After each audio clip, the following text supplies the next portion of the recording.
Hello guys, कैसे हैं आप लोग। आज मैं कराता हूँ आप लोगों को class 9th NCERT based math, जिसमें मैंने लिया है चैप्टर 1 संख्या पत्ती में प्रश्नावली 1.5। अगर मेरा कराया हुआ आप लोगों को समझ में आए, ठीक है, तो इस चैनल को सब्सक्राइब और शेयर भी कीजिएगा। पहला क्वेश्चन दिया है, बताइए नीचे दी गई संख्याओं में कौन कौन परमेय हैं और कौन कौन अपरमेय संख्या हैं। ठीक है, तो पहला पार्ट क्वेश्चन इसमें दिया गया है, देखिए ये दिया गया है 2 - √5। ठीक है, तो ये बताना है कि ये परमेय है या अपरमेय है, ये परमेय है या अपरमेय है।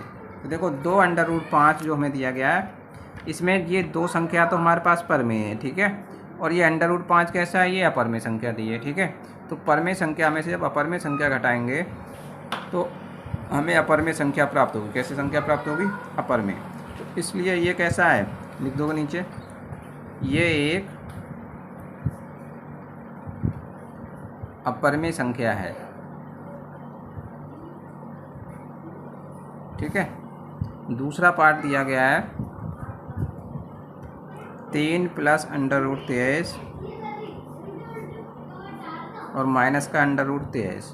ये बताना है कि ये परमेय है या अपरमेय। तो देखिए इसको जब हम हल करेंगे तो यहाँ से ये 3 + √23 ब्रैकेट खोलेंगे और माइनस का √ कितना हो जाएगा, ये 23। √23 से √23 कैंसिल हो जाएगा तो बचेगा कितना, यह 3। तो ये 3 कई संख्या प्राप्त हो रही है हमें, ये एक परमेय संख्या, तो लिख देंगे ये एक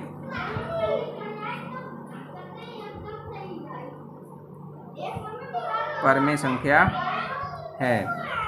पार्ट 3 दिया है हमें, ये दिया गया है 2 √7 और बटे 7 √7। ठीक है, तो यहाँ से क्या है, √7 से √7 कैंसिल हो जाएगा तो बचेगा 2/7। और 2/7 में देखो 2 भी क्या है, एक पूर्णांक है, और 7 भी एक पूर्णांक है। तो पूर्णांक बटे पूर्णांक जब होता है, ठीक है, पूर्णांश बटे पूर्णांश, तो हमारा कैसा होता है, ये परमेय संख्या होती है। या कह सकते हैं ये 2 कैसी है, परमेय संख्या है, और 7 भी कैसी, परमेय संख्या है। तो परमेय को परमेय से भाग करेंगे तो परमेय संख्या ही प्राप्त होती है। ठीक है,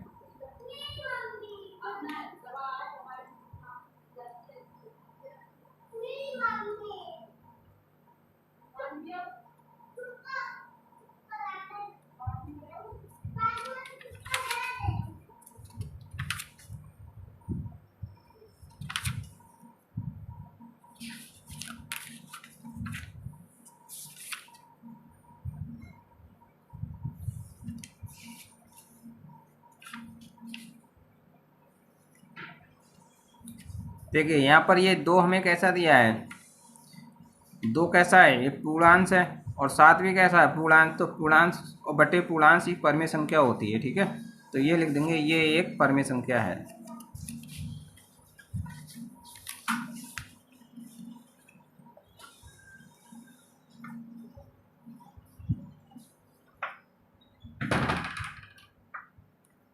देखिए पार्ट 3 दिया गया है 2 √7 बटे 7 √7। तो √7 से √7 करके कैंसिल हो जाएगी, तो बराबर कितना बचेगा, 2/7। 2 भी हमारे पास पूर्णांश है और 7 भी पूर्णांश है, तो पूर्णांश बटे पूर्णांश ये कैसा होता है, परमेय संख्या होती है। तो लिख देंगे ये एक ऐसी है, परमेय संख्या है, परमेय संख्या है। पार्ट 4 दिया गया है इसका,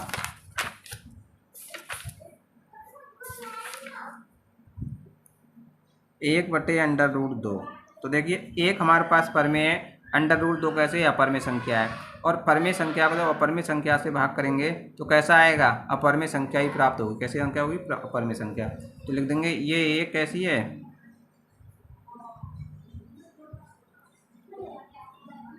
ये एक अपरमेय संख्या है, क्योंकि ऊपर वाली तो हमारे पास परमेय है, लेकिन √2 कैसा, अपरमेय, और परमेय को जब अपरमेय से भाग करेंगे तो अपरमेय संख्या प्राप्त होती है। ठीक है, 5, देखो 2π, देखो 2 तो हमारे पास परमेय है, लेकिन पाई कैसा ही है, अपरमेय संख्या है, और परमेय संख्या की जब अपरमेय संख्या से गुणा करेंगे तो कैसा प्राप्त होगी, अपरमेय संख्या प्राप्त होगी। तो लिख देंगे यहाँ पर ये कैसी संख्या है, ये एक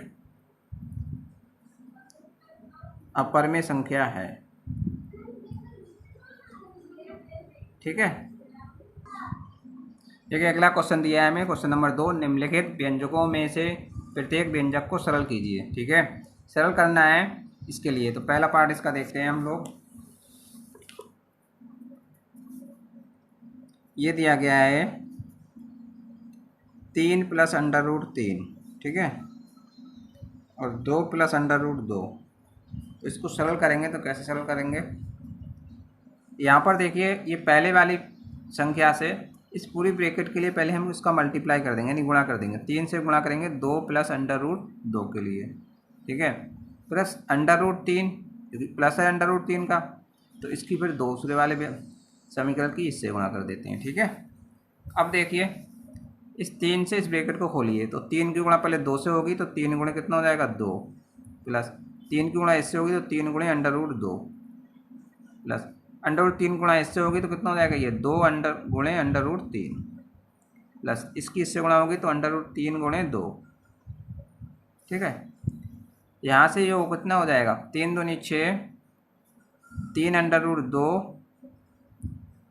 2 √3, और √3 की गुणा करोगे तो √6 हो जाएगा। ठीक है, यहाँ से हो जाएगा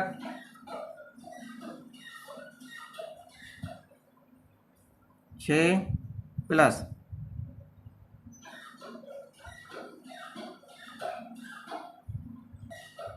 देखिए इसमें कोई भी ऐसी संख्या नहीं है जो 2 बार आ रही है या सेम आ रही है। ठीक है, कोई ऐसी संख्या नहीं है जो सेम आ रही है, इसको हम जोड़ या घटा सकते हैं। तो इसका यही आंसर हो जाएगा। ठीक है, क्योंकि 6 अलग है, 3 √2 ये, और 2 √3 ये भी अलग है, ये भी अलग, तो इसका यही आंसर हो जाएगा।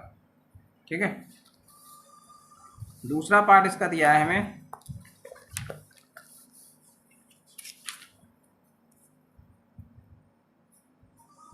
तीन प्लस √3 और 3 माइनस √3। ठीक है, इसको ऐसे हल करेंगे।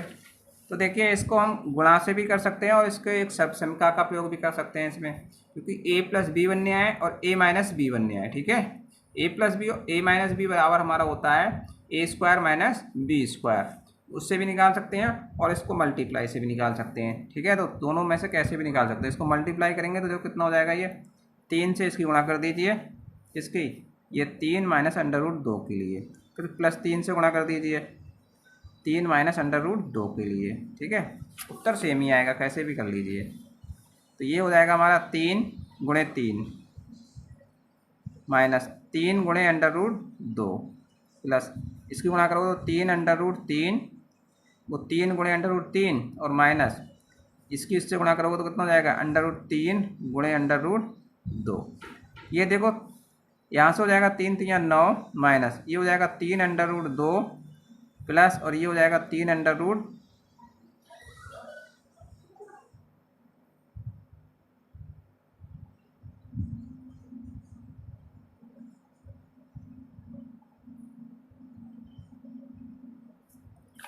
यहाँ पर ये जो लिखा हुआ है ये √3 लिखा हुआ है भाई। ठीक है, 3 √3, तो ये 3 √3 है। ठीक है, और यहाँ पर भी 3 √3 ही है, सही। तो इसमें कितना हो जाएगा, देखो ये हो जाएगा 3 √3, इसकी इससे गुणा करूँ 3 √3, और माइनस इसकी जब गुणा करेंगे तो √3 का होल स्क्वायर होगा, और √3 का होल स्क्वायर से क्या हो जाएगा इसका, ठीक है, स्क्वायर से रूट हट जाएगा यहाँ पर, तो ये हो जाएगा 9, माइनस ये 3 √3 से 3 √3 कैंसिल हो जाएंगे, ये आएगा निकल के कितना हमारा, स्क्वायर से रूट हट जाएगा तो 3, और 9 में से 3 जाएगा तो कितना बचेगा 6। इसका आंसर हो जाएगा 6। ठीक है, अगला पार्ट हमें दिया गया है इसका पार्ट 3। ये दिया गया है √5 + √2 का होल स्क्वायर। ठीक है, यहाँ पर हम देखो इसका मान लगाएंगे तो इसका मतलब कितना है, स्क्वायर दिया है, इसका स्क्वायर खोलेंगे, स्क्वायर किसका खोलेंगे, a + b का होल स्क्वायर खोलेंगे, सर्व समीकरण लगाएंगे। ठीक है, इसमें तो ये देखो यहाँ पर सूत्र लगाएंगे a + b का होल स्क्वायर बराबर कितना होता है a² + 2ab और +b²। ठीक है, इसी तरीके से इसका खोलिए √5 + √2 का होल स्क्वायर। ठीक है, तो बराबर कितना हो जाएगा, a की जगह √5 है और b की जगह कितना √2 है, तो √5 का होल स्क्वायर प्लस का 2 गुणे √5 और गुणे अंडर रूट 2 और प्लस अंडर रूट 2 का होल स्क्वायर। ए की जगह अंडर रूट 5 लगा दिया और बी की जगह अंडर रूट 2 लगा दिया, ठीक है। फिर 2 ए की जगह अंडर रूट 5 और बी की जगह अंडर रूट 2। इसका मान निकालो कितना हो जाएगा, अंडर रूट 5 का मतलब हो गया स्क्वायर से रूट हट जाएगा तो कितना बचेगा यहाँ 5 प्लस ये हो जाएगा 2, ये अंडर रूट दोनों एक अंडर रूट के अंदर हो जाएंगे, ठीक है। तो कितना हो जाएगा अंडर रूट 5 गुणे 2 प्लस इस स्क्वायर से यहाँ से इसका रूट हट जाएगा तो ये हो जाएगा 2, ठीक है। यहाँ से हो जाएगा 5 और 2 7 प्लस ये हो जाएगा 2 और अंडर रूट 5 दूनी 10। तो इसका मान ये आ जाएगा निकल के, ठीक है।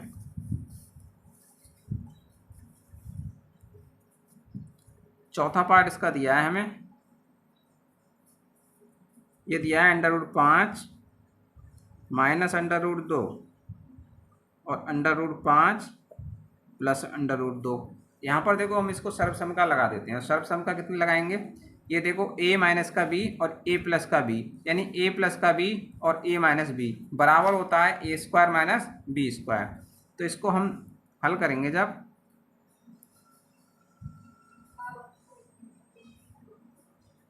तो यहाँ पर लिख भी सकते हैं हम लोग इसको a प्लस का b और a माइनस का b बराबर हमारे सर्वसम का ये होती है a square minus b square, ठीक है। तो यहाँ से हो जाएगा under root 5 plus under root 2, इसके पहले लिख लेंगे और इसे बाद में लिख लेंगे। ये हो जाएगा अंडर रूट 5 माइनस का अंडर रूट 2 बराबर कितना हो जाएगा a square minus b square, मतलब अंडर रूट 5 का होल स्क्वायर और माइनस अंडर रूट 2 का होल स्क्वायर, ठीक है। अंडर रूट 5 का मान निकालोगे तो कितना हो जाएगा, ये हो जाएगा 5 क्योंकि स्क्वायर से रूट हट जाएगा। ऐसे यहाँ स्क्वायर से रूट हट जाएगा तो माइनस कितना हो जाएगा 2 और 5 में से 2 जाएगा तो कितना बचेगा 3। तो इसका मान कितना आ जाएगा 3 आ जाएगा, ठीक है।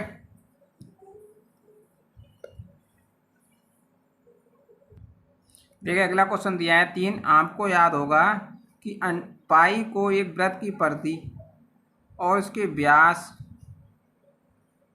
पाई को वृत्त की परिधि यानी मान लीजिए c, ठीक है, और उसके व्यास मान लीजिए d के अनुपात से परिभाषित किया जाता है।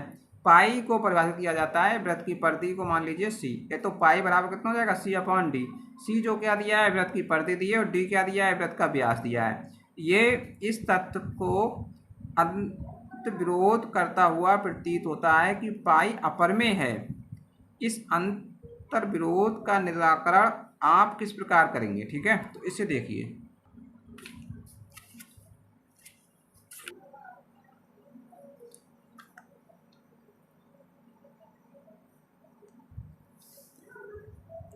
देखिए हमें दिया है पाई बराबर सी अपॉन डी, ठीक है। तो क्योंकि लिखेंगे सी क्या दिया है हमें वृत्त की परिधि दी है और डी क्या दिया है वृत्त का व्यास। तो ये सी अपॉन डी जो दिया है वृत्त की परिधि और व्यास का अनुपात ही तो दिया है, ठीक है। अनुपात अब हमें पता है कि जहां सी अपॉन डी बराबर कितना है 22/7, ठीक है। क्यों, क्योंकि पाई का मान जो कितना होता है हमारा, पाई सी अपॉन डी का मान कितना है 22/7 है। तो यहाँ से हम अगर पाई का मान निकालेंगे तो पाई बराबर हमारा कितना हो जाएगा 22/7 हो जाएगा। और 22/7 होने का मतलब ये है कि हम यहाँ से इसको जब भाग करेंगे तो पाई का मान कितना निकल के आएगा 7 या 21, 3 पॉइंट बचा कितना 1, कितना हो गया 10, तो पॉइंट लगाया 10 हो गया, 7 एकन 7 बचे कितने 3, ठीक है 30 हो गया, 7 चौक 28 बचे कितने 2, तो 20 हो गया, ठीक है पॉइंट लगा हुआ है। और 7 दूनी 14 बचा कितना 6, तो कितना हो गया यहाँ पर 60 हो गया, पॉइंट लगा हुआ है। 7 अट्ठे 56 बचा कितना 4, 40 हो गया। 7 चौक 28, 7 पंजे 35 बचे कितने 5, तो 50 हो गया।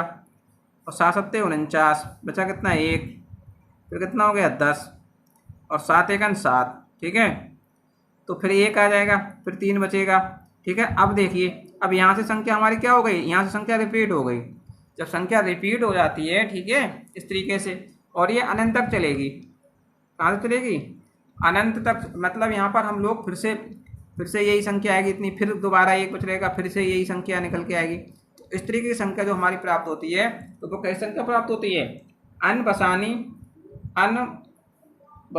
अनावर्ती संख्या प्राप्त होती है। कैसी संख्या प्राप्त होती है? अनबसानी अनावर्ती। और अनबसानी अनावर्ती संख्या जो होती है वो कैसी संख्या होती है? अपरिमेय संख्या होती है। ठीक है, तो यहाँ पर लिख देंगे क्योंकि ये अनबसानी अनावर्ती संख्या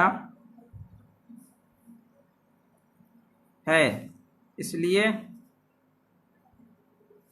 ये एक